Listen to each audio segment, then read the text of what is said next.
días a todos, bienvenidos. De nuevo estamos por aquí, hoy sábado 20 de marzo, 11 de la mañana. Hoy estamos con nuestra querida Diana Bejarano, publicista, magíster también en nuevas tecnologías e innovación, docente también de la Facultad de Publicidad y en nuestra Universidad Uniciencia. Bienvenida, Diana. Estamos aquí pues súper atentos a escucharte. Ya saben, al final pueden ustedes hacer preguntas, abrir un espacio si las hay.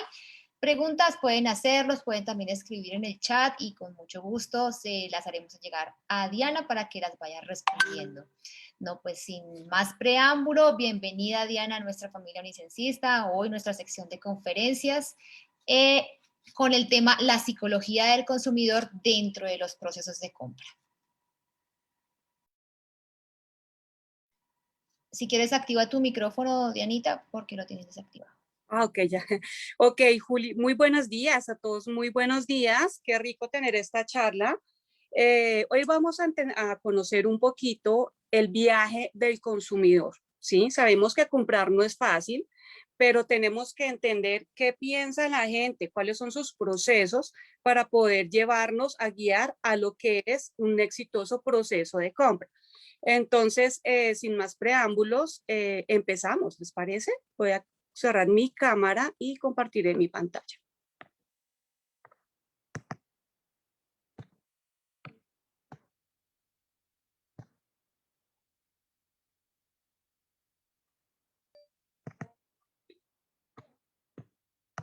Ok, bueno, bienvenidos al mundo de la psicología del consumidor.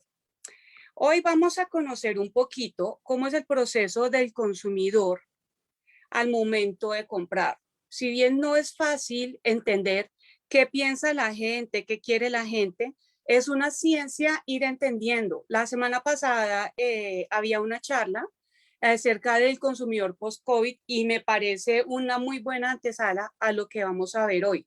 ¿Qué es lo que pasa?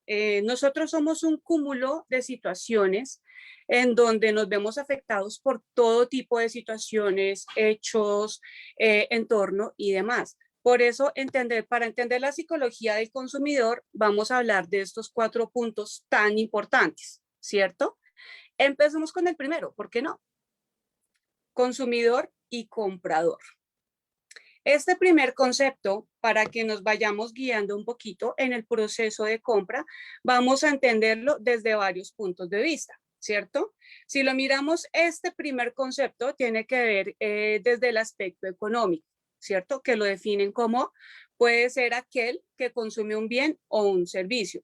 Pero resulta que si lo miramos desde el contexto económico, es un contexto muy cerrado. Miremoslo desde el punto de vista de marketing. Desde el punto de vista de marketing y la publicidad podemos verlo a través de estas 4 teorías, ¿cierto? Que consumidor y comprador tenemos que no siempre es el mismo sujeto. Consumidor no necesariamente, ¿cierto? Y comprador son, como nuestras 4 premisas lo dicen, quien compra no necesariamente consume. Exactamente. Aquí tenemos que ver algo que se hablaba la semana pasada y son los grupos de influencia, ¿cierto? Y es en este caso, por ejemplo, nuestras mamás. La mamá compra el pañal para el bebé, pero la mamá no lo usa. Quien consume no necesariamente compra. Aquí invirtamos los papeles. Quien consume es el bebé, pero no necesariamente es quien lo compra o por obvias razones. Pero pues es la mamá quien hace que ese chiquito consuma. Quien compra puede ser quien consume. Aquí es donde miramos los diferentes tipos de productos y servicios, cómo entran en esas categorías y en eso centramos todos nosotros. Vamos a la esquina, nos compramos un dulce, nos compramos un tinto, una bebida y somos nosotros quienes lo pagamos, ¿cierto? Y lo último, quien consume puede ser quien compra. Entonces aquí podemos ver que yo compro para consumir y después de una experiencia de consumo, compro para mi propio consumo. Entonces, bajo estas 4 premisas, es necesariamente en donde empezamos a ver la relación entre consumidor y comprador. No siempre son los mismos, pero tenemos que pensar en esos 4 escenarios para saber a quién le estamos hablando, cómo le estamos vendiendo y sobre todo a quién le vamos a llegar. Hay un ente en medio de todo esto y es nuestra necesidad. Aquí hay varias definiciones de necesidad y dentro de ellas tenemos que es un problema que necesita ser solucionado. Aquí vamos a ver más adelante la necesidad dentro de un contexto en el cual entenderla y definirla es algo complejo, porque es algo que está también y es innato en el ser humano. Nosotros tenemos necesidades de todas las características. La semana pasada hablaba un poquito el panelista de la pirámide de Maslow. Hoy no vamos a ahondar tanto en ella de lo que se habló la semana pasada, pero sí vamos a complementar un poquito esa pirámide con otras teorías que nos van a llevar a entender más esa necesidad. Es un estado de carencia percibida. Aquí vamos a ver que también puede ser algo que no tengo, ¿cierto? Pero que siento que voy a necesitar. Y lo más importante, es un proceso cíclico. Aquí vamos a ver en nuestra siguiente diapositiva que nuestra necesidad se convierte en un círculo vicioso. Empezamos este círculo vicioso en el primer elemento. ¿Qué necesito? Aquí vamos a ver un poquito qué necesitas. Vamos a ver desde lo más básico hasta los elementos más complejos. Tomémoslo un caso sencillísimo. Resulta que tenemos hambre, ¿cierto? Nos vamos a pensar, bueno, tengo hambre. O bueno, mejor, algo que no nos dé hambre en este momento. Un par de zapatos. Quiero zapatos porque los que tengo que habitualmente uso ya se están rompiendo. Listo, perfecto. ¿Qué necesitas? Zapatos. ¿Qué alternativas tienes? Tienes tenis, tienes Skechers, tienes botas, tienes sandalias apartatas, tienes 20,000 opciones de zapatos. Aquí es donde tengo que mirar cuáles son esas alternativas. ¿Dónde las puedo encontrar? Perfecto, tengo almacenes, supermercados, almacenes de cadena, centros comerciales. Ahí es donde voy pensando en dónde las puedo ir a encontrar. Una vez tomo la decisión de qué tipo de zapatos quiero y en dónde los puedo encontrar, paso a mi siguiente punto, que es yendo al punto de venta. O sea, aquí vamos a empezar camino a la acción. ¿En dónde se da realmente la acción? En este siguiente pasito, haciendo la compra. Una vez hago la compra, pagué, pasé la tarjeta, el dinero, fui a la caja, me probé los zapatos divinamente. Empezamos en esa prueba del producto o el servicio, en este caso, nuestro zapato, ¿cierto? O nuestro par de zapatos. Y una vez haciendo la prueba de ese calzado, vamos a mirar que puedo tener 2 tipos de experiencia, positiva o negativa, ¿cierto? Entonces, puede ser, el zapato me gustó, me parece lindo, se me ajustó, me entró como un guante, me luce con lo que voy a llevar, perfecto, me sirvió ese zapato, tenemos una experiencia positiva. Pero la experiencia negativa es donde puedo decir, o me quedó chiquito, o el zapato no se siente tan cómodo como lo sentí en el supermercado, perdón, en el almacén. Pero pues bueno, digamos que ¿por qué no? Puede que vamos a pasar otra vez al siguiente, ¿qué necesito? Entonces, ¿qué necesito? Necesito cambiar los zapatos. ¿Qué alternativas tengo? Otros modelos, otros precios y demás. Entonces, aquí es donde nos damos cuenta que la necesidad es un círculo vicioso, que dependiendo de mi experiencia positiva o negativa, vamos a volver a este círculo en una situación donde vamos a mirar a partir de una satisfacción o de una insatisfacción de esa necesidad, qué nuevas necesidades van a surgir alrededor de ella. Tenemos varios tipos de necesidades. Aquí tenemos 3 teorías importantes, ¿cierto? Y una de ellas son primarias, secundarias y terciarias, creada y no creada, y como ya lo habíamos comentado, nuestro amigo Maslow. Murray sugiere 3 tipos de necesidades, primarias, secundarias y terciarias. ¿Cómo definimos las primarias?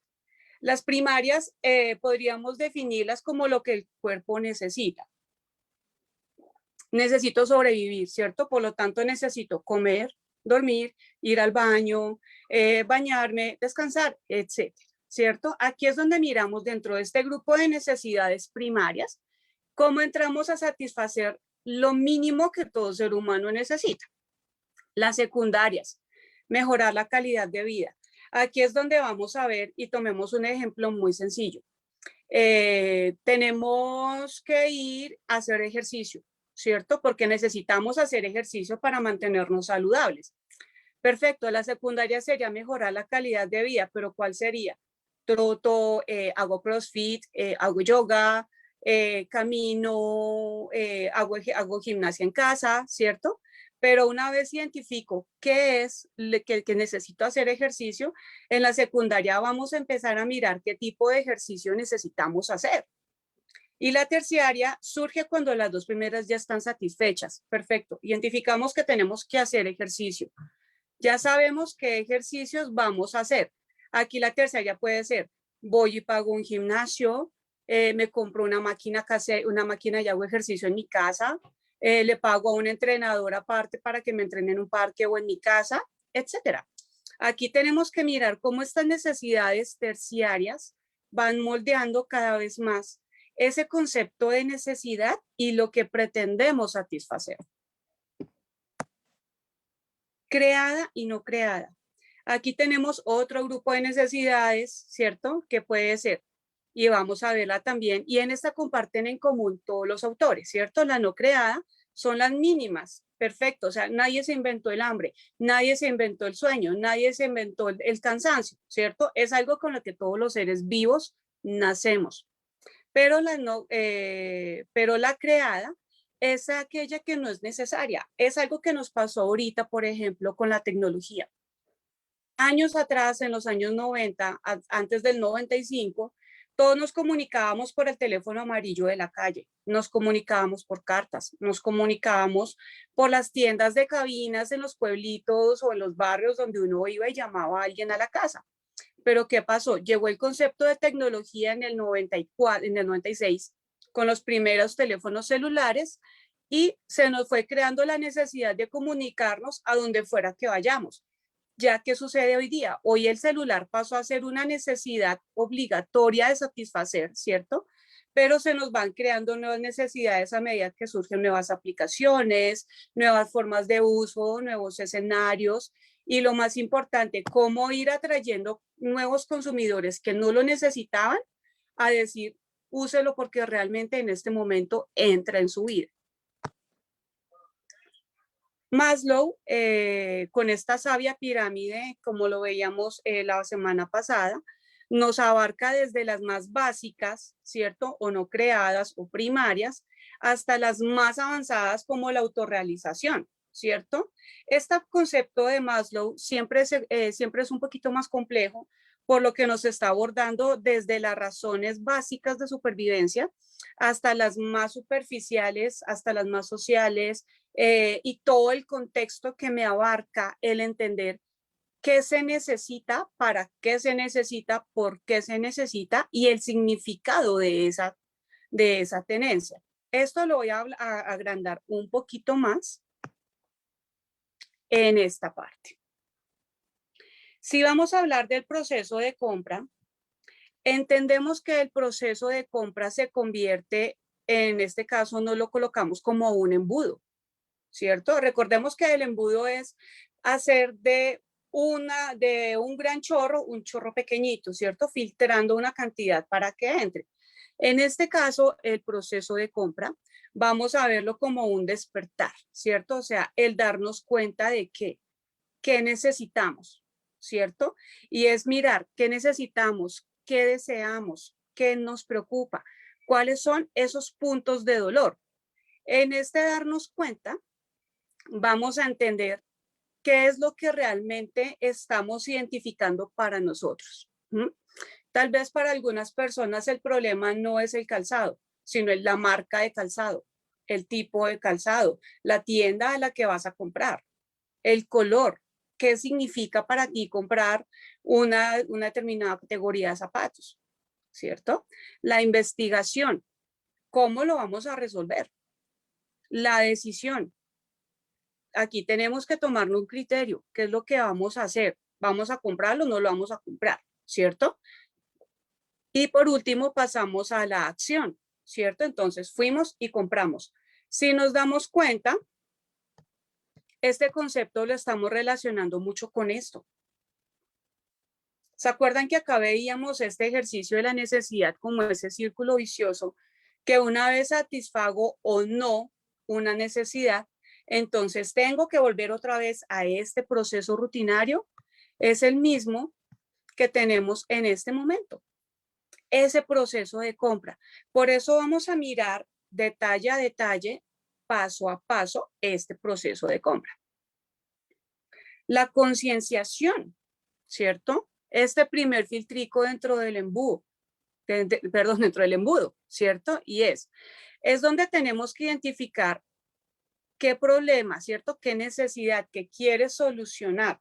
Aquí es donde nos hacemos una pregunta a profundidad cuando estamos teniendo el producto en la mano. Podemos tener 20,000 pares de zapatos. La pregunta es, de esos 20,000 pares de zapatos, ¿qué es lo que realmente necesitas? Aquí empezamos a hacer el proceso analítico, ¿cierto? Analizo, bueno, la marca, el presupuesto, el diseño, el tipo de calzado, para qué lo quiero, si lo voy a usar mucho, si no lo voy a usar mucho, si es de combate, si no es de combate, etcétera. En este proceso de concienciación es donde entran nuestros consumidores a tomar ese top of mind, ese gran archivo que tenemos en nuestro cerebro, ¿cierto? Abrir ese inconsciente y decir, usted quiere esto. Así nuestro consciente diga, yo quiero esto, el inconsciente quiere algo más. Y es nuestro consciente el que nos lleva a decir, sí, quiero comprar esto porque esto es lo que realmente necesito y las razones por las cuales lo necesito. La fase 2, la investigación. Entonces empezamos a recorrer todas las góndolas, todos los puntos de venta dentro del lugar, empezamos a mirar almacenes, colores y demás. Aquí vamos a ver que hay diferentes tipos de consumidores que nos van a llevar a entender esto y es donde entramos muchos de nosotros con un presupuesto. Tengo un presupuesto de tanto, listo. Este vale tanto, se me acerca, no se me acerca, pues sí está bonito. Pero oiga, ¿y si encontramos otro? No, pues vámonos a la siguiente tienda, ya ven, ¿cierto? Como otros dicen, no, ¿sabes qué? Te lo compro de una y de impulso te lo compra, ¿cierto? U otros que dicen, no, espérame, déjame lo pienso un momento. ¿Qué es lo que pasa? Cuando nosotros entramos en esta primera fase, está comprobado que el cerebro, cuando identifica esa necesidad y empiezo a mirar dentro de este punto, lo que me están ofreciendo, el cerebro desarrolla una especie de adrenalina, ¿cierto? Y es la adrenalina de lo quiero, lo necesito, cuánto lo amo. Y una vez tienes ese proceso de adrenalina en tu cerebro, está comprobado científicamente, esa adrenalina por comprar dura aproximadamente 10 minutos. Por eso, cuando uno ve un televentas que te venden y te venden el producto por 20,000 formas, con 20,000 opciones, la gente cuando les dicen tienes 10 minutos para comprar, es porque el cerebro sigue procesando esa adrenalina, esa dopamina, ese proceso de ansiedad para satisfacer esa felicidad de comprar. Por eso el vendedor siempre nos abarca los primeros 10 minutos, porque nuestro cerebro está procesando ese deseo de estar feliz, de satisfacer, de tener. Por eso nuestro cerebro, por más desarrollado que sea, por más teléfonos inteligentes que tengamos, por más smart TVs que compremos y demás tecnología, nuestro cerebro siempre seguirá siendo primitivo, porque hay deseos y necesidades que están anclados de nosotros. Y a veces en el proceso económico, por ejemplo, si tenemos un presupuesto, a veces queremos ver más opciones, porque es que nuestro instinto de supervivencia en ese momento me está diciendo, tienes un presupuesto de tanto, pero ¿te sobra para esto? ¿Te sobra para lo otro? ¿Será que estás satisfecho con esto? ¿Crees que necesitas algo más? Y es donde entramos a mirar cómo satisfacer esa necesidad.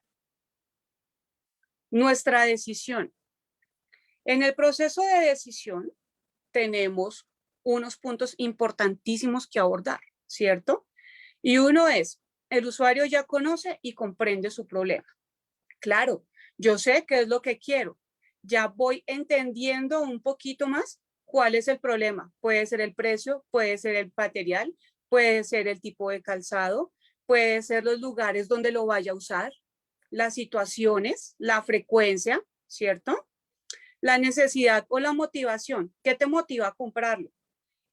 Tal vez para algunas personas comprar tenis de marcas chinas, los compran porque son baratos, ¿cierto? Tal vez para es el de combate que necesito en este momento, pero para otros dicen, no, yo realmente le doy un trabajo pesado a los zapatos, entonces, ¿qué necesito comprar? ¿Tenis que me van a durar unas cuantas posturas? ¿O compro algo que realmente se justifique su calidad y no tenga yo que estar comprando tan seguido? Aquí tenemos que mirar todo esto. ¿Compras por qué? ¿Por necesidad de qué? ¿Una muy urgente o por una necesidad que realmente para ti es vital y no la puedes aplazar y piensas tal vez en algo más de calidad que tal vez valga un poquito más, pero le inviertes el dinero? ¿Qué es lo que estás pensando para esa decisión? Y el mejor ejemplo de esto son las mamás. Las mamás no compran la primera lavadora que encuentran, no compran la primera nevera que encuentran.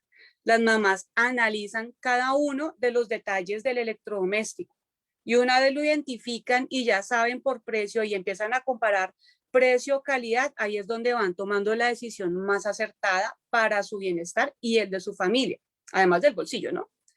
Hace una investigación a profundidad, lo que les comentaba. Aquí tenemos que mirar qué es lo que estamos haciendo. ¿Para qué? Para llegar a seleccionar lo que encaje mejor dentro de nuestros gustos, dentro de lo que esperamos, dentro de nuestras necesidades y sobre todo, ¿vamos a quedar satisfechos? La acción. Si después de hacer todo ese proceso concienzudo, decidimos que tenemos que hacer la compra, ya tenemos en este proceso claro qué es lo que queremos. Ya con la información que recopilamos, ahí sí ya pasamos a la acción y a la compra, que era lo que les mostraba en mi circulito vicioso. Aquí yo creé una adicional a ese embudo que es de evaluación, ¿cierto? Entonces, vamos a ver cómo el usuario evalúa la experiencia, la posibilidad o no de recompra, nos recomienda o no nos recomienda. Califícanos de 1 a 5, siendo 1 lo más malo y siendo 5 excelente. Aquí es donde vamos a ver esta frase 5 un poquito más desmenuzada. ¿Qué pasa? Cuando yo tengo la experiencia de compra, aquí tengo que ver dos cosas. Si miramos este pequeño elemento de necesidad, esta gráfica, aquí es donde tenemos que abordar todos esos momentos pensando en el consumidor para que me compre. ¿Qué necesito? Necesito comprar zapatos. ¿Qué alternativas tengo? Tengo una página web donde la pueda anunciar. Tengo redes, tengo almacenes. ¿Qué? Pensemos aquí, ¿cómo va a ser ese acceso de ese consumidor a mirar las alternativas que hay? ¿En dónde las puede encontrar? Sí, tenemos almacenes, pero ¿en dónde los tienes ubicados? ¿Le quedan cerca? ¿Le quedan lejos? ¿Son lugares seguros para que vaya a hacer su compra? ¿Qué? Aquí tenemos que pensar en todos estos momentos. Estas flechitas son espacios que me dejan a pensar qué le tengo que ofrecer a esta persona y qué es lo que esta persona está esperando. Porque si va al punto de venta y en el punto de venta no hay, o el punto de venta le queda muy lejos, o es una zona no muy segura para comprar, pues ¿qué pasa? Se nos va a frenar el proceso de compra, por lo tanto no va a haber una prueba del producto, no vamos a poder evaluar la experiencia desde un punto de vista como lo esperábamos, ¿cierto? Porque aquí tenemos que ver también muchas cosas. Digamos que los almacenes cumplen con todo este proceso, ¿cierto? Van al punto de venta, encuentran todo. Pero si el asesor no me atendió muy bien o tuve que buscar por mi cuenta o los precios no estaban muy claros, ¿qué es lo que pasa? Voy a hacer la compra, listo. Digamos que lo adiviné porque me guié por mis propios medios. pero va a ser una experiencia positiva tal vez porque el calzado me lo probé y me gustó, pero va a ser negativa porque de pronto voy a decir, no, ¿sabe qué? Vaya a tal almacén, pero averigüe esto por referencia mía, ¿cierto? Más no voy a hablar cosas positivas del vendedor porque simplemente el vendedor no me atendió como yo lo quería o no me dio la experiencia que necesitaba. Entonces, si omitimos cada uno de estos elementos, el servicio postventa se pierde. El servicio preventa, pues hasta cierto punto podrá ser bueno, podrá ser malo, dependiendo de la situación que vivamos. Estos momentos es lo que nos lleva a mirar el punto que teníamos en este momento.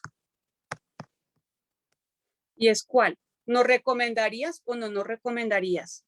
Compra o recompra. Y para que compres el producto, pero la pregunta es, ¿volverías a ese almacén o buscarías otro almacén donde realmente te dan la información que necesitas y te tratan como te tienen que tratar? El producto solo en exhibición no se vende. El producto siempre va a necesitar a alguien que nos lo muestre y que nos hable las bondades del producto también.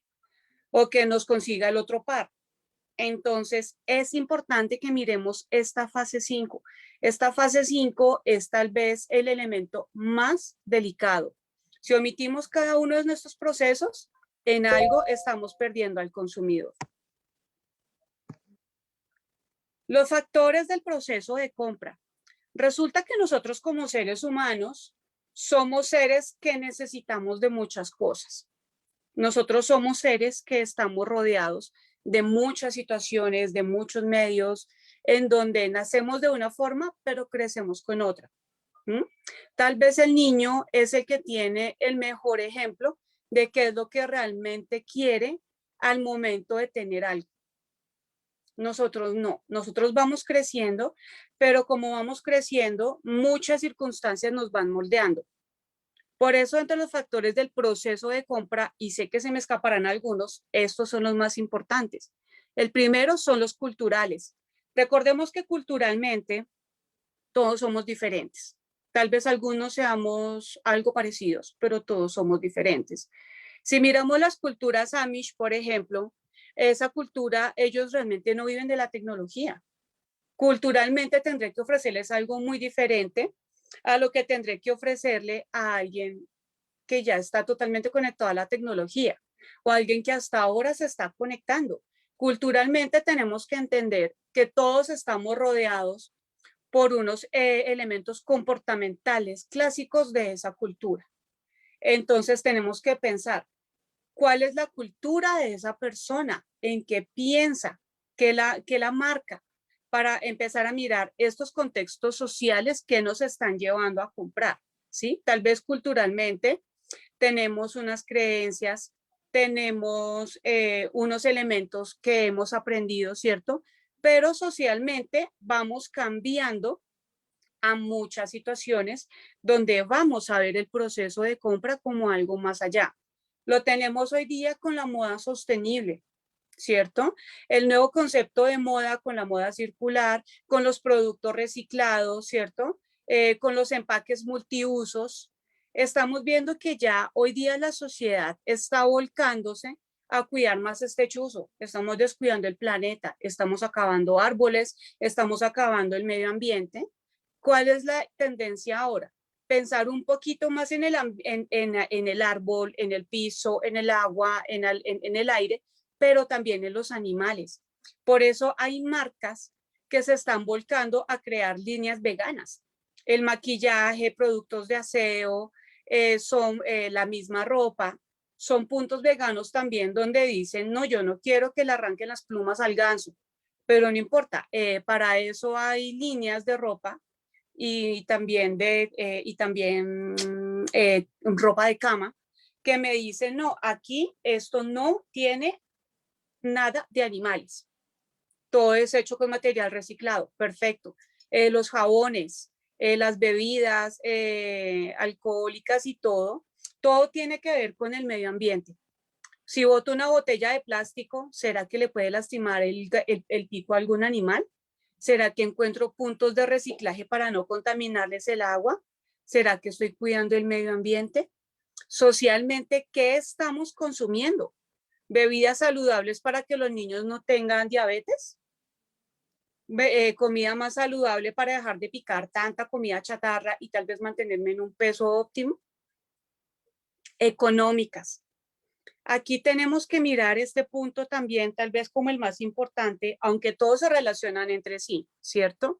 Recordemos que para algunas personas, algunos bienes serán de lujo y otros serán bienes normales, ¿cierto? Entonces, si lo miramos desde el punto de vista económico, entonces, vamos a ver que los bienes de lujo sería lo que más cuesta, ¿cierto?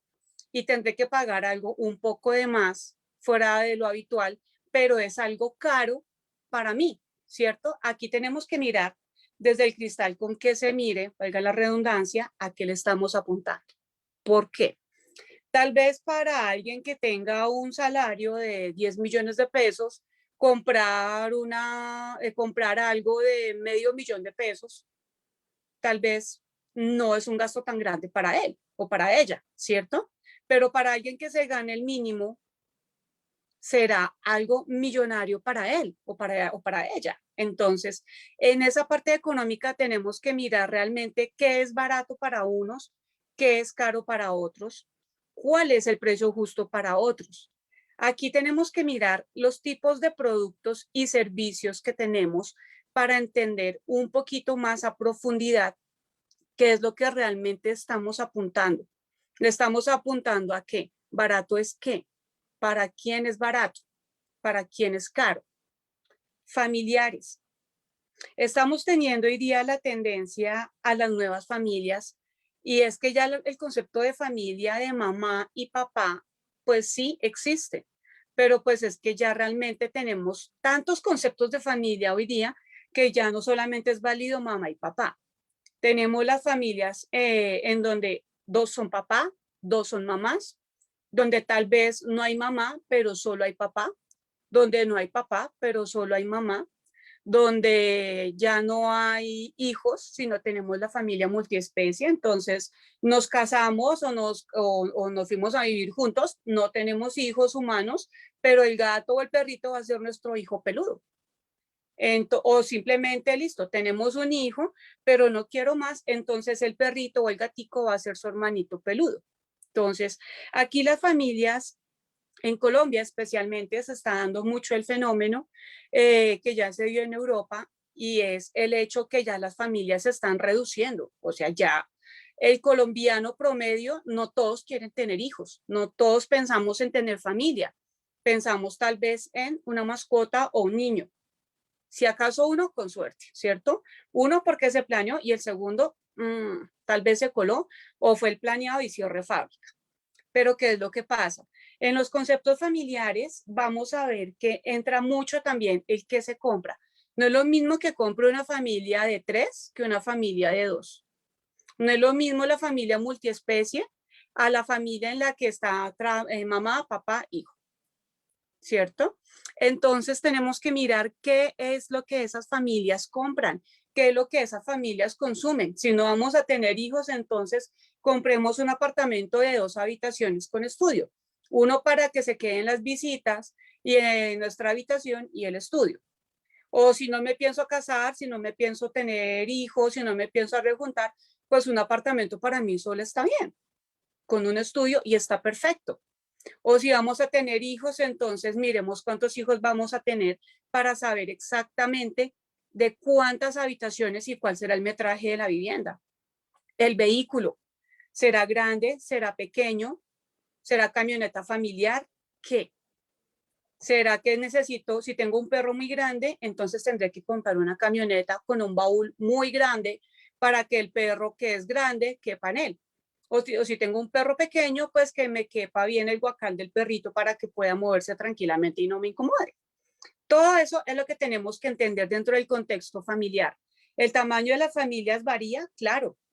¿Que por una situación o por otra se están dejando de tener hijos? Sí, como todo en la sociedad va a cambiar. Y los medios económicos influyen dentro de ese contexto familiar también. Si hay inestabilidad económica, hay gente que dice, no, no quiero tener hijos, como otros que viven muy bien, pero dicen simplemente vivo bien, ¿para qué quiero hijos? O simplemente vivo muy bien, pero pues no me interesa gastar tanto, entonces voy a vivir de una forma muy austera para disfrutar más con mi familia y amigos lo que puedo tener y no ahorcarme con cosas. Entonces, esos conceptos familiares se van marcando, si se dan cuenta, por los culturales y los sociales. Lo que yo veo, lo repito. Lo que se me ajusta, lo voy adaptando. Lo que me funciona, lo repito. Por eso es tan importante entender al sujeto dentro de estos contextos, porque si vivimos con alguien que nunca ha conocido el lujo y se lo presento por primera vez, para esa persona será algo deslumbrante, para nosotros será algo muy común. Morales. Aquí tenemos que mirar cómo entra la moral de cada persona a comprar. La moral vamos a revolcarla un poquito con lo social. ¿Por qué? No sé si recuerdan lo que pasó cuando llegaron aquí a Colombia las tiendas H&M, especialmente aquí a Bogotá. Muchas jóvenes se reunieron con pancartas afuera del centro comercial preguntándole a la gente, ¿tú sabes lo que estás consumiendo? Y es donde salió también, por ejemplo, Netflix con documentales hablando de cómo la explotación en los lugares más apartados del mundo por una prenda que H&M por medio de la ropa, de la moda rápida, te vende a 50.000 pesos, 60.000 pesos, personas que no tienen calidad de vida en su trabajo y que las explotaban. Estos jóvenes se parquearon afuera del centro comercial con pancartas haciéndole conciencia a las personas, oiga, usted cree que es una persona ética, que es una persona con moral, comprando productos que a otras personas le pagan 5 centavos, 20 centavos de dólar por producir algo que usted va a usar y que esa persona no tiene derecho. Ese sentido de moralidad, ese sentido de socialidad es algo que se está transmitiendo ya mucho hoy día. Y ahí es donde entran también los factores emocionales. ¿Compro por qué? Porque esto me transmite algo. Recordemos que los productos de tradición que tenemos en nuestra nevera, en nuestras casas, los que hemos llegado a vivir solos alguna vez, hemos comprado ¿por qué?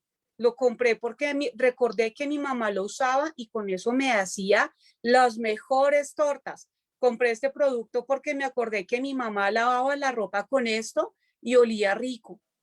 Ese factor emocional me lleva a las mejores instancias de mi vida y por eso lo compro. Lo que me trae a las peores instancias de la vida lo dejo a un lado, porque no me está satisfaciendo emocionalmente esa compra. Aquí tenemos que mirar también que los compradores compulsivos tienen un contexto mucho más a profundidad. El comprador compulsivo compra por algo, ¿cierto? Por llenar un vacío emocional, por compra porque siente que tiene algo que llenar y tal vez esa necesidad se satisface en comprar algo. Por eso aquel viejo chiste que terminaste con tu novio, vas a vaciar la tarjeta de crédito, vacía la tarjeta de crédito para que te sientas mejor comprando todo el almacén. Y aún así no llena el vacío. Entonces, estas emociones tenemos que saberlas convencer muy bien en el consumidor, que sean emocionales en cuanto a que mamá compra lo mejor para mí. Yo compro esto porque esto significa unión con mis amigos, con mi familia. Y en eso Coca-Cola basa también mucho su mensaje. En cómpranos porque somos algo más que una bebida. ¿Somos qué? Somos tus parceros, somos tu familia, somos tus amigos. Estamos contigo en todos tus momentos. Somos tu compañía. Y qué rico que compartas tus momentos agradables con tus amigos, con nosotros. Las geográficas. Las geográficas tenemos que verlas también, que no solamente compras por factor económico y demás. ¿Qué vas a vender y en dónde lo vas a vender? Si te vas a ir a vender a la India, recordemos por qué no podemos vender hamburguesas de res, ¿cierto? Porque culturalmente estaríamos chocando con ellos. Entonces, a donde vayas, tienes que saber qué es lo que les vas a vender y cómo se los vas a vender y por qué. que vean la utilidad de ese espacio geográfico a nivel climatológico, etcétera. Cada región es única. Por lo tanto, para cada región es importante entender qué es lo que le estamos ofreciendo y cómo se lo vamos a ofrecer, para qué le sirve y lo más importante, que esa persona sopese calidad, precio y calidad con lo que le estoy ofreciendo. Si en tierra caliente sé que la humedad daña algunas cosas, entonces no vendas cosas cosas de metal, porque sabes que por el simple hecho que sea de metal, se te van a oxidar. Piensa que otros materiales amigables les puedes vender que sean bonitos, que sean agradables visualmente y que a la gente le guste tener esa experiencia. Las políticas. Recordemos que, y este escenario es muy delicado, porque hay países donde la política es tan estricta que te obligan a comprar solo el producto de ellos. Que porque políticamente hay una política, tenemos tratados de libre comercio y demás, entonces eso va a hacer que unos productos sean más caros, que otros sean más baratos, que tengan la posibilidad de entrar unos, otros no. Y ahí entro yo como empresa a decir, bueno, ¿qué puedo entrar, qué no puedo entrar para saber qué ofrecerle a la gente? Dentro de todo este compendio, tenemos que mirar los diferentes consumidores en edades, en estratos, en segmentos. Tal vez la generación Z o centennials, como los tenemos hoy día, realmente nos están diciendo que quieren algo más, mientras que la X queremos otra y así. Entonces, es importante para cerrar y pasar a las preguntas. ¿Cómo estamos entendiendo el consumidor? Le estamos analizando todo este aspecto y todo este proceso para saber qué le estamos ofreciendo, cómo se lo estamos ofreciendo, cómo estamos abordando desde sus necesidades básicas hasta la autorrealización, desde su parte emocional, social y espiritual, para poder llegar a mirar cómo creamos a partir de la satisfacción de una necesidad, cómo satisfacemos más necesidades. El consumidor no es sencillo, es un trabajo arduo, pero tal vez gatillando esos procesos primitivos en nuestro cerebro de supervivencia, esos deseos de tener para no morirnos de hambre, hambre social, hambre física, hambre moral, ¿cómo estamos atacando esas necesidades? Esto, a grosso modo, porque si no se nos iría muchísimo más tiempo explicando más a profundidad estos procesos, es a grosso modo un abrebocas de todo lo que tenemos que ver de nuestro consumidor. Por eso tenemos que hacernos la pregunta, tanto para los que ofrecemos algo, ¿cierto?, en donde estemos trabajando, como para los que van a comprar o lo que vamos a comprar. ¿Qué es lo que piensas al momento de comprar o consumir? Gracias.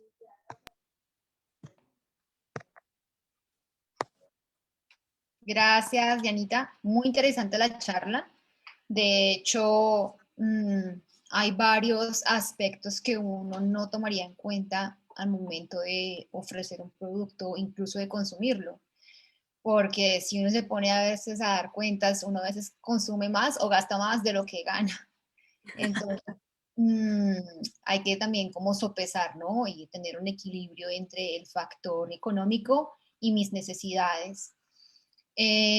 Bueno, por acá nos comenta Francisco Javier López. Buenos días. Nos dice, un ejemplo de los factores emocionales es la publicidad de antaño. Exacto. Aquí es donde nos damos cuenta cómo a las mamás les vendían la mejor lavadora para lavar la ropa de su familia y tenerla feliz y satisfecha, y serás la mejor mamá del mundo porque das lo mejor a tu familia. Es un excelente ejemplo. Sí, exacto. Y a veces uno se siente identificado con ciertas marcas porque les recuerdan a uno momentos especiales en la vida y vuelven como a darles vida a estos productos, incluso al mismo color, como era el logo en ese momento. Y esto también motiva a la persona, nos motiva también a decir, yo lo quiero volver a tener, no solamente porque me recuerda algo bonito, sino porque ya lo quiero coleccionar, o sea, hace parte de mi vida, de mi crecimiento, y esto que también sería como un clic que abre como esa puerta de deseo de compra, y uno de los tips también, ¿no? Ujú, exacto. Listo, ¿alguien que quiera hacer alguna pregunta? Bueno, también Francisco Javier, levantaste la mano. Bienvenido. Ya te vamos a activar para que puedas participar.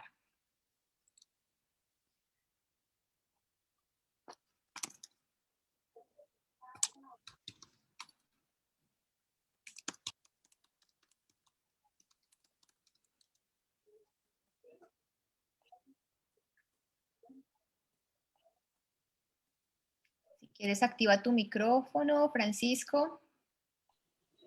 Ok, gracias. Buen día. Hola, Gracias, Diana. Excelente presentación. gracias. Con respecto a lo de H&M, pues yo también tengo varias situaciones. No solo es esa empresa, sino yo creo que el 99.9% de las empresas que existen sobre la faz de la Tierra, así sean pequeñas, medianas, grandes, globalizadas, transnacionales, como las querramos llamar de acuerdo al ámbito geográfico, lo que les hace falta es la ética en los dirigentes, porque a ellos lo único que les interesa es la producción y los ingresos que le generan estas producciones. Por eso hoy en día, si nosotros analizamos el tema relacionado con la obsolescencia programada, cómo nos están vendiendo cada día más artículos sin necesidad. Tenemos, por ejemplo, el caso de Apple, y que si nosotros no tenemos una nueva versión en un determinado celular, ya estamos out.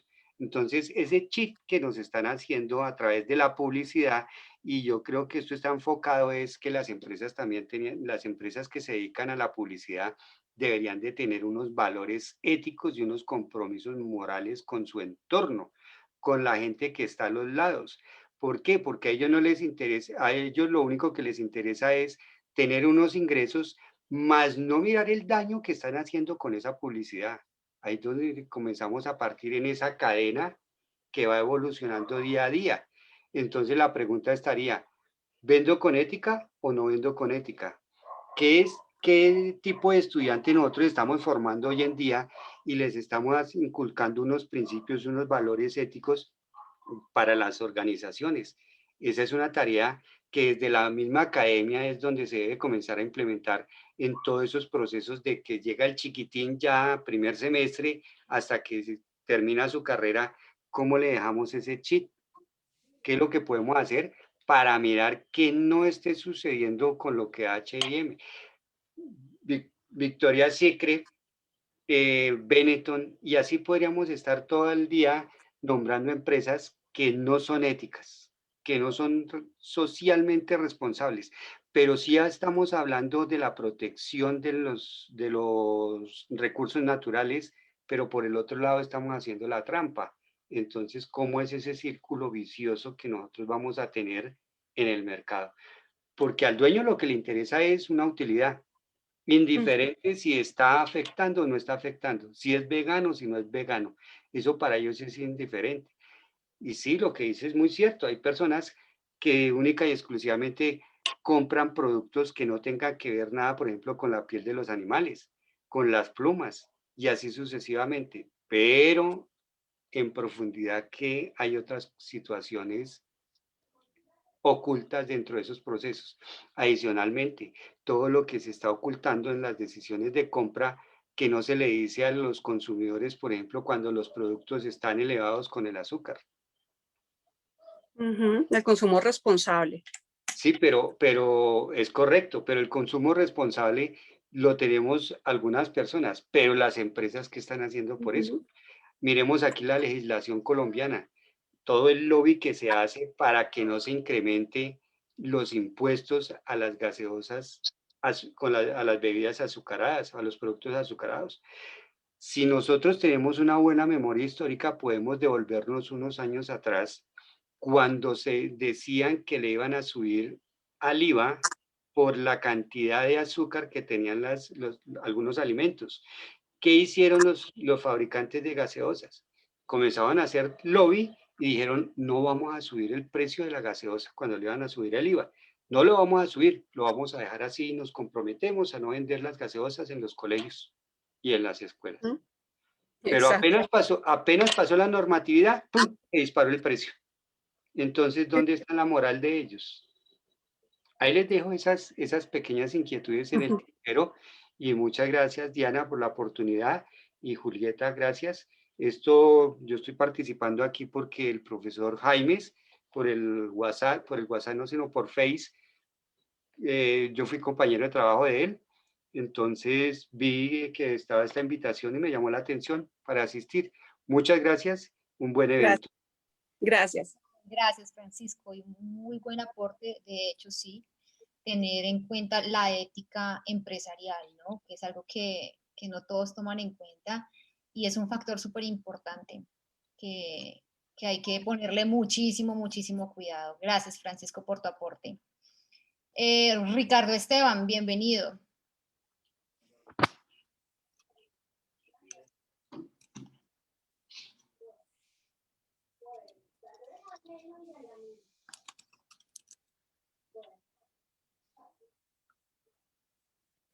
Si quieres, activa tu micrófono, por favor, para poderte escuchar.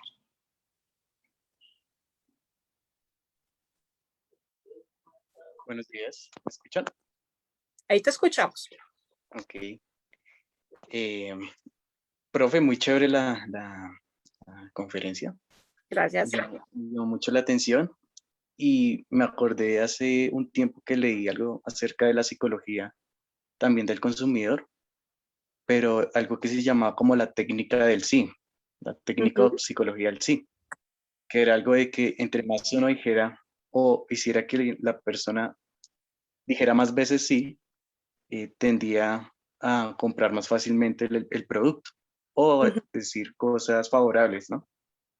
Entonces, no sé, profe, ¿qué nos podrías como complementar con ese método de psicología en el consumidor? Ok. El efecto del sí es un proceso en el cual se basa a partir de la programación neurolingüística. ¿Qué es lo que pasa? Cuando tú hablas o te refieres a ese consumidor, quiere decir que tú le estás expresando una idea, pero ¿qué es lo que pasa? Nuestro cerebro va empezando a coger en un estado preconsciente pequeños comportamientos. Entonces, a medida que, y con el tiempo, se va generando cierta empatía con el cual tú llegas a imitar a esa persona. Entonces, entre más veces tú hagas, entre más veces muevas la cabeza, sí, sí, claro, puede ser, ¿por qué no? Tu cerebro va empezando a coger como esos pequeños mensajes inconscientes y lo va guardando para que cuando llegue el momento de gatillar esa compra, tu cerebro se fue programando si es bueno, si es positivo, claro que sí, te va a encantar, porque es una repetición que tú vas generando inconscientemente en la otra persona, a tal punto que se genera esa empatía y esa persona empieza a imitar tu comportamiento. Ah, listo, profe, chévere, chévere ese concepto. Gracias. Bueno, profe, sí, chévere, me gustó y pues no tengo preguntas acerca de lo que hablaste. Muy bueno. Muchas gracias. A ti.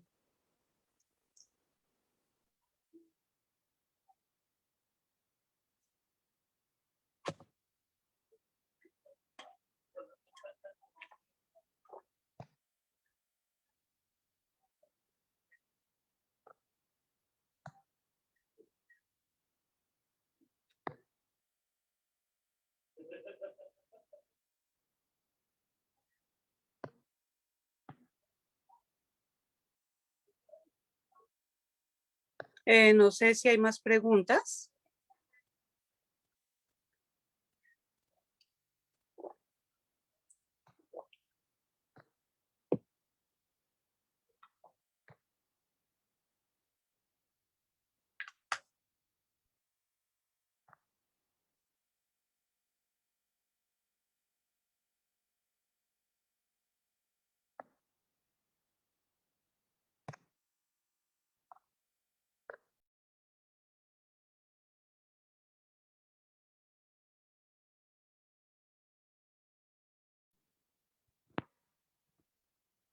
queda desactivada acá.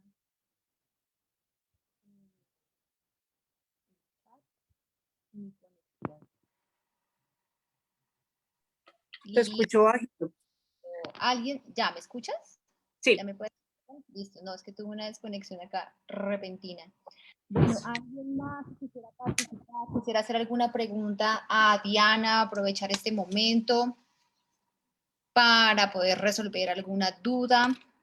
Lo puede hacer. Ya tenemos un par de minutitos antes de terminar. Si no, pues también nos pueden escribir a nuestro correo electrónico decanatura.artes@uniciencia.edu.co. También pueden escribirle a la profe a través de las redes, nuestras redes de Uniciencia, que estarán abiertas. De hecho, también estamos transmitiendo en vivo para que se puedan hacer también las preguntas si no alcanzaron a conectarse.